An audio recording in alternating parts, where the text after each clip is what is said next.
So we are doing the one.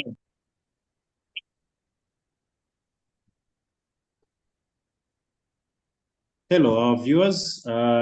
Welcome back to our channel where we talk about so many things that to do with automotives, driving, transport systems, engines, you name it, we shall bring it to you.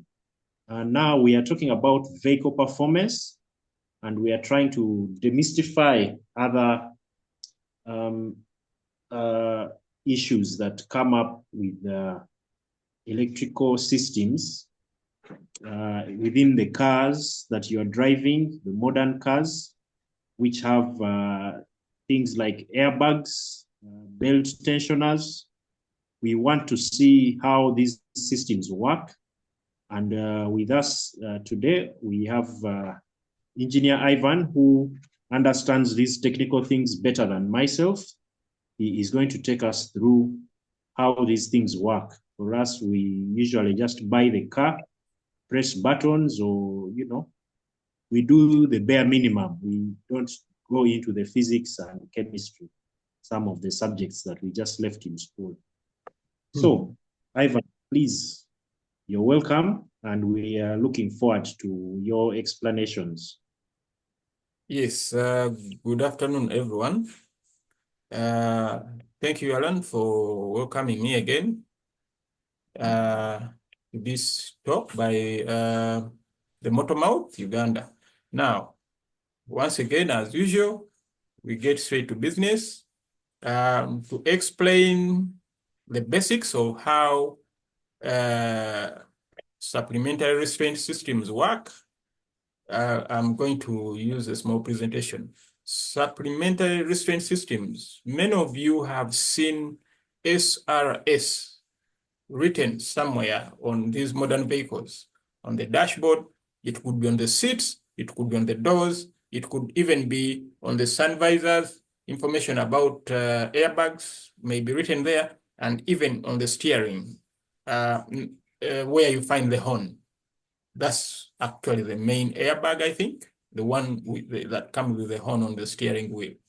So SRS means supplementary restraint system. Remember the word supplementary. So it means there is something that is elementary in this restraint system. Restraint means to restrain, to hold you or to hold the passenger of the vehicle. Supplementary restraint system are additional to the elementary restraint system. The elementary restraint system being the seat belt. I don't think there is any car that can be legally driven these days anywhere in the world without a seat belt.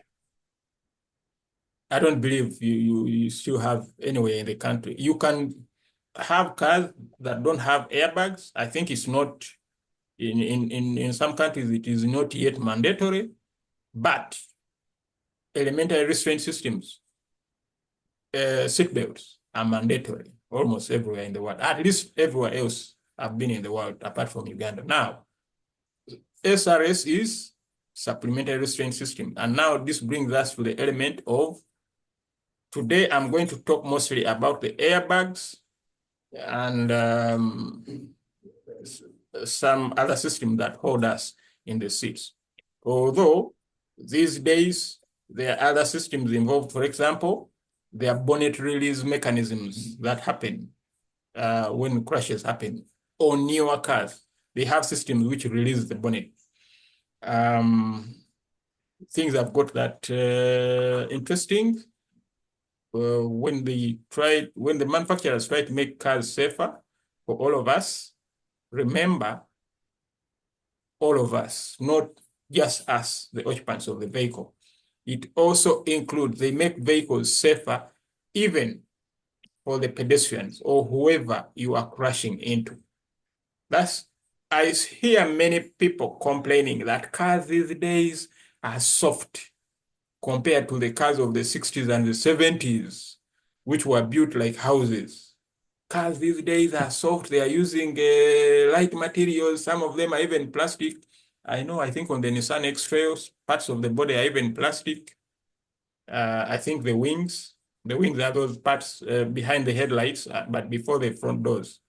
That's called the wing. So yeah, so and now I've just mentioned about mechanism which release the bonnet. Kind of, they let the bonnet pop out, the hood pop slightly out of the vehicle during a crash. This is all intended to try to cushion a pedestrian if you are crashing a pedestrian or somebody on the road. So when you complain about cars becoming softer and softer, just be mindful that it's not only supposed to be good for you, the occupant of the vehicle, but also for the vehicle. You could be on the other side, by the way. Think about it. You could end up being the pedestrian. So you would welcome if the vehicle that is running you down is softer, wouldn't you? Yeah, so I have a small presentation about SRS, which I'm going to share. Let me try to share it here. You can let me know when you can see it. Can you see it now? Yes, I can see it. Trying to expand it. Yeah. Has it expanded on the screen for you? Yeah. Yes. Yeah. So supplementary restraint systems is, of course, what we are going to discuss today. So their function is for, like I mentioned, we have the seatbelt, we have seatbelt tensioners, and airbags. I just thrown in a few minutes ago, I thrown in that popping hood mechanism as well. It's now part of the SRS. Yeah, so we have the seatbelt, which is the primary elementary restraint system. We have the seatbelt tensioner. Alan, have you noticed when you pull the headlight, when you are wearing the seatbelt, have you noticed that when the vehicle is driving on a rough road, if you did not wear the seatbelt before the vehicle moved on, when it starts moving and the road is rough, that you cannot pull that seatbelt? Have you noticed that? Unless you are on a smooth road. If it is a bumpy road, you will pull it and then very quickly it will stop. It's like something is holding it until either you get on a smooth road or you stop. If you haven't, you can go and do it now. Find a bumpy road, start driving before pulling the seatbelt on a bumpy road. When you pull the seatbelt, maybe you haven't because for you always wear your seatbelt before you move off. But for me, I'm guilty of sometimes wearing the seatbelt after the vehicle has started moving. So I noticed that. So that is the seatbelt tensioner. That is the mechanism of the seatbelt tensioner acting. Now, what the seatbelt tensioner does is when there is sharp acceleration and deceleration, as would happen on a bumpy road, the acceleration is in the vertical sense, not the lateral sense.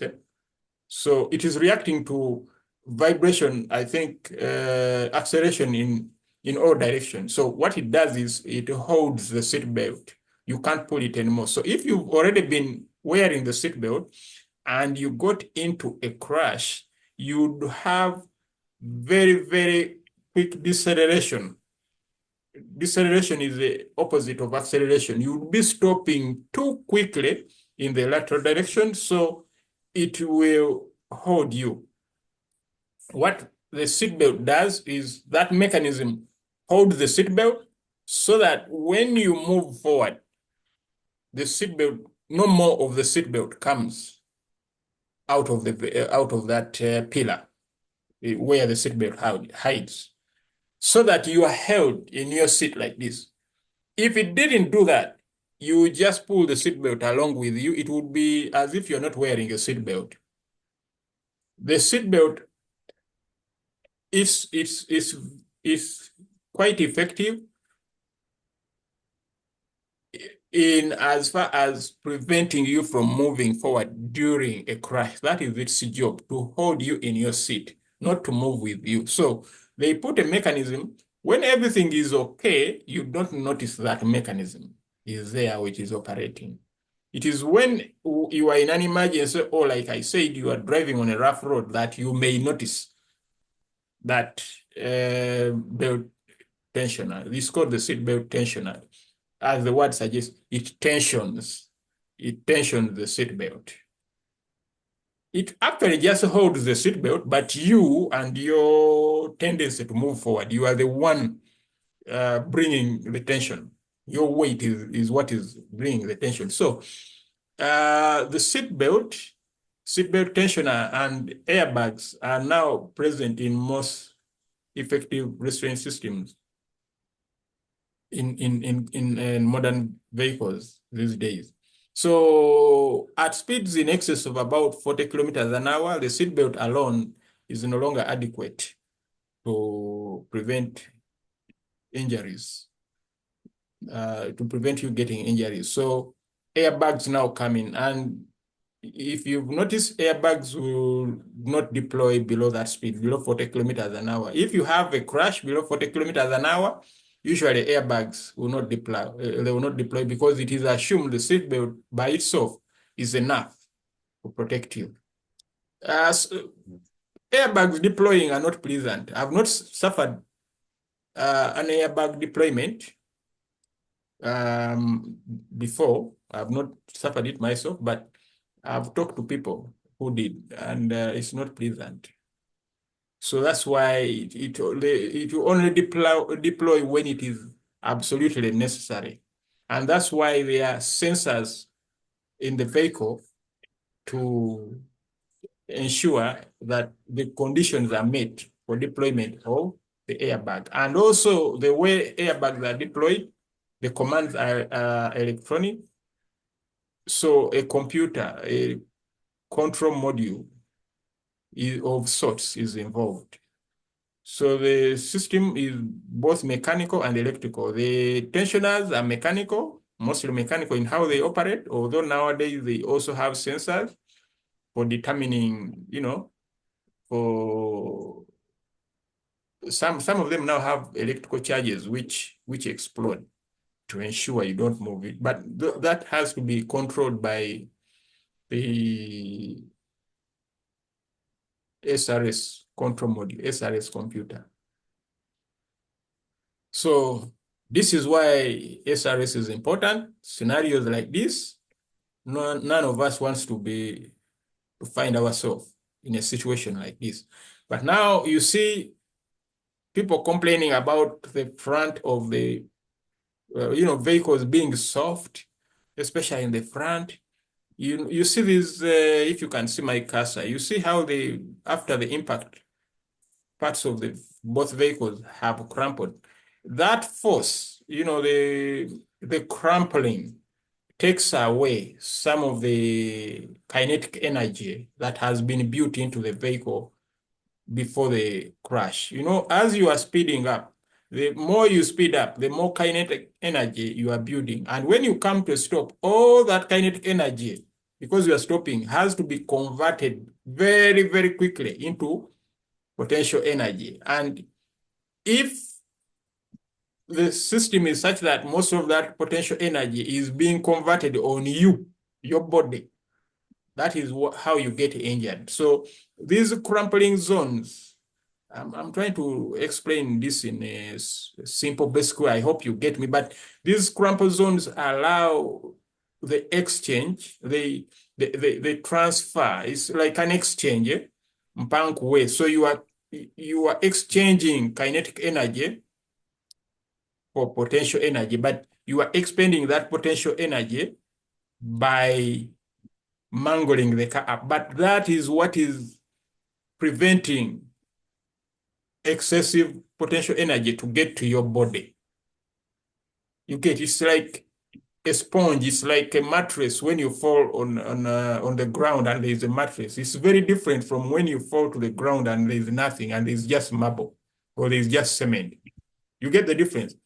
The kinetic energy you are delivering to the floor is the same, but the mattress, the cushioning effect of the mattress is exchanging some of that kinetic energy into potential energy within the matrix and outside your body. So that is how come you don't get injured. I hope I've made it as simply as like if I try to describe it in more technical detail, I think some people may get lost, but I don't know if, Alan, for you are getting what I'm saying. So these cars being designed to crumble during a crash, it is intended to make you to save you, the occupant, not so much to save the vehicle. Most people, after surviving the accident, they are frustrated that they have the vehicle is damaged so much, and they are thinking about the cost of repairing the vehicle, how the cost of the repairing the vehicle is going to be very high. But my friend, first you, the occupant, first survive before we talk about the damage to the vehicle. So the designers prefer that the vehicle crashes some in most developed countries. Cars that crash to this level, they are just crushed further in they have some crashing plants. These are vehicles that will not return to the road. Here in Uganda, vehicles that are damaged this badly, you find them in garages being repaired. Yeah. So I think you understand the frustration people have. And that's why people put bull bars. You find somebody driving, buying a Ractis or a Rumion, and then they put metallic bars around the body. They want to make the car harder. My friend, you make the car harder, but in case of a crash, that hard car is what is going to kill you. The manufacturer was not stupid when they decided to make that car softer, what you are calling softer. So all those of you who have bull bars that were not installed in by the manufacturer in the factory, just know that you are running risk of internal damage to yourself. You think you are damaging the opposing traffic more, but your vehicle is actually more dangerous even to you than you think. Not only to the other road users, but even to you. Anyway, let's move on.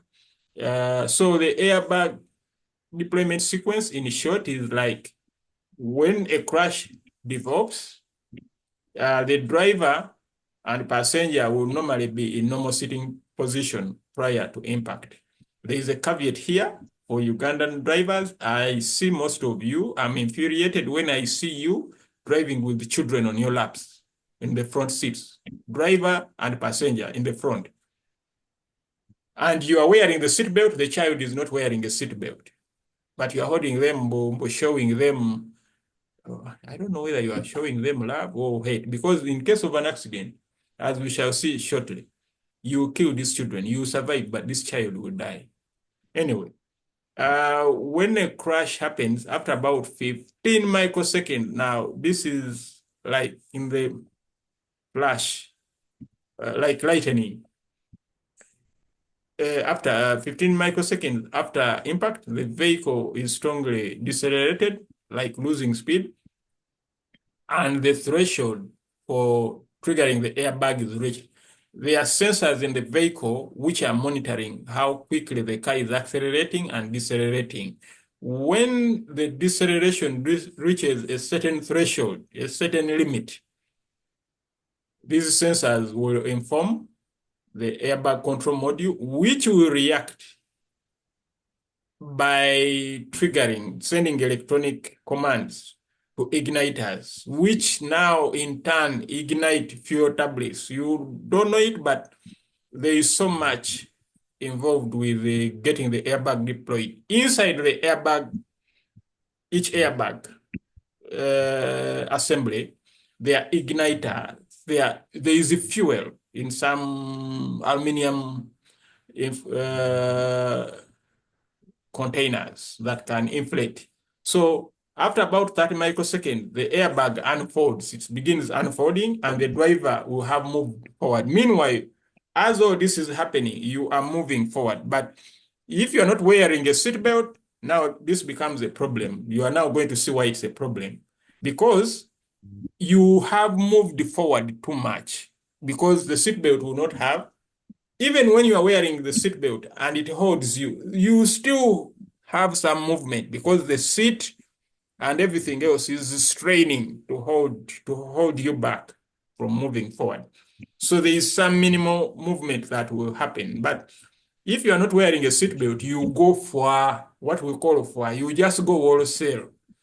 So now, as that is happening, and the vehicle's crumple zones are collapsing, and the seatbelt will have been, if you wear it correctly, will have locked or been tension, depending on the system, at 40 microseconds after the impact. Now, this is happening very, very, very quickly. The airbag will be fully inflated. Now, the airbag, if you are the driver or the passenger in front, in the front seat of the vehicle, the airbag will deploy towards you. So, do you see, if you are not wearing a seatbelt, the airbag is deploying backwards towards you, and you, if you are not wearing a seatbelt, you are not restrained, you are coming. Do you see how you now have a secondary collision inside the vehicle? The vehicle collided with another vehicle or item on the road, but you yourself are also fighting your own wars with the airbag. Yeah, so it's good to wear seatbelts. I will not say that enough. So basically, the airbag will be fully inflated and the driver's momentum will be absorbed by the airbag. It will be like you are landing on a mattress. Not exactly like a mattress. It is a bit hard. Initially, when the airbag deploys, it's kind of hard, but softer than your steering wheel or the dashboard or any other part of the vehicle. About 120 milliseconds after the impact, the driver will be moved back because the vehicle will now have stopped. So you end up moving back into the seat and the airbag will have almost deflated. The airbag deflates as soon as it deploys. It deflates because if it doesn't deflate, it may trap you or choke you. Guys, airbag deployment is serious business. The airbag itself can very easily kill you. So that's why they are putting all these safety measures. Immediately it deploys, again, it deflates through the side vents, allowing driver visibility, allowing rescuers to see you. If you've seen most people who have been involved in accidents where airbags deployed, they come out looking like, of course, they are glad to be alive, but they come out looking like, what is this cartoon? You remember the Madagascar? There was a character there, the movie Madagascar. It's animated. There was this character with the... Anyway, you come out with the powder all over you. You look funny, but you will be glad to be safe because there is powder involved with the protection of the airbag. So I think that's that. So here a few images describing in illustrating the processes that I just mentioned in the previous slide. A first image, driver is moving ahead.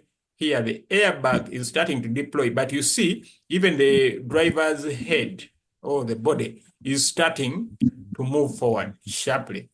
And here you see, in the third image, the driver has actually moved forward and left the seat behind a little bit. And now, in the final one, the airbag has deployed fully and the driver lands in the middle of the deployed airbag. Now, this explains, one, why they don't like you to put child seats, baby seats in the front seat, because the airbag will come out and hit the baby backwards into the seat. That will kill, for sure, that will kill the infant. And also why they don't want young children in the front passenger seat. Because a young child, the size, because they have designed the force of deployment of this airbag to be commensurate, to almost be equal to an adult's weight, to match. It's a fairer fight when the two fighters are nearly the same, nearly the same power, in this case nearly the same weight. So the force of the airbag has been calculated to be used against very fairly against an adult. So if you put a young child there, the airbag will overpower the weight of the child. I'm trying to make this simple in my description, but essentially it will be like the airbag is hitting the child, not saving them. So it's not safe to have children below, I think, below 25 kilos or generally below 12 years old in the front passenger seat. Please avoid that. If you've seen movies from elsewhere in other developed parts of the world, children below the age of 12 are usually in the back seats, rarely in the front seats. Please remember that. And these are the seatbelt tensioners that I mentioned earlier. They kind of look like that. Each seatbelt will have a tensioner or a pair of tensioners attached to it. Now, I will not digress very much into the mechanism for releasing the bonnet, because it's not yet common. It's not common on cars yet, but I'll also mention something that people forget. When you have your spare tire not locked down properly, your spare tire, especially for people who drive estates or minivans or SUVs, in case of an accident where you turn over, that spare tire can be the death of you, because it can move. It is not tied down. It can move from the back of the vehicle, come and hit you from the back of the head and finish you. I wanted to mention that before I close my presentation. I think we have about 9 minutes left. I don't know if you have any question, but let me reiterate. Please restore the spare tires to, once you use the spare tire, don't just dump it in the back of the car or anywhere else in the vehicle and leave it loose. Put it back where it, even if it is still flat, leave it. Please take it back where it is normally tightened on the vehicle, where it is normally secured on the vehicle. It is important. People have died because they survived the initial accident, but the spare tire or anything else that is loosely, any other item that has considerable weight, even your laptop, if aimed correctly at your head, can finish you. So please, what is the correct word? Please store these things correctly in the vehicle when you are moving.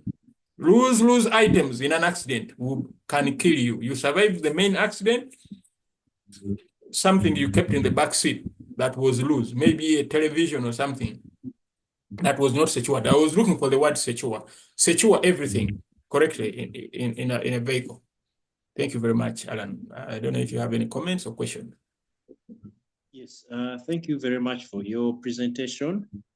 I think it is actually very timely, because just yesterday I was also trying to explain to someone some of these things in my understanding. It was pushing an argument that is quite popular. I've seen there is a video or series of videos that media where someone was hitting the bonnet German vehicle and then hitting the one of a Japan. Was it a Mark X and a Mercedes? Yes, I think the first one came out was by Kenyan, but there's another one by either Zambians or Zimbabweans. Yes, the idea they were pushing is that based on the sound of the car, some cars are others are not strong. So this just yesterday, a friend also was having the same argument. He was saying, these European cars are much safer because even the sound of the bonnet is different. And that's a misconception. All cars now are made to be softer to save the and even the passengers. But he adamant. He even said, for example, you cannot tell me that a G-Wagon is the same strength as a Toyota Harrier. And I even asked him, if the G-Wagon is so strong, how come the president no longer uses them? Yeah, he may have some element of truth, but the G-Wagon in a crash may come out looking better than a Harrier. The problem is when it is being rated for safety. Yes. The G-Wagon will score very dismally because it can injure pedestrians more. And the Harrier will score better. It means in reality, in real life situation, you'll be safer in a Harrier than the G-Wagon. Even insurance companies, at least in developed countries, look at the safety rating of the vehicle, and they will penalize you if your vehicle has a lower rating. So you pay more insurance for good reason, because it means you can easily die or you can kill a person easier than a car with a better safety rating. Yeah, but even the G-Wagon of the 70s or the 80s is not as hard. Rather, is not as the one of today is not as hard as the one of the 80s. And it is a good question. Okay, why isn't the president started using them when he had just come 40 years ago? Yeah, why is he using Toyotas now? It's a good question. Yeah, but jokes aside and misinformation aside, there is a reason why cars appear to be softer. There is a very, very good reason. Yeah. I can't add more to what the explanation and the questions you asked that part. But it's a very wide misconception, and people, cars sound different. True. When you knock on the bonnet of Mark X and when you knock on an equivalent Mercedes, it may sound different, but then again, that may be because of the shape or the way that part of the body is molded.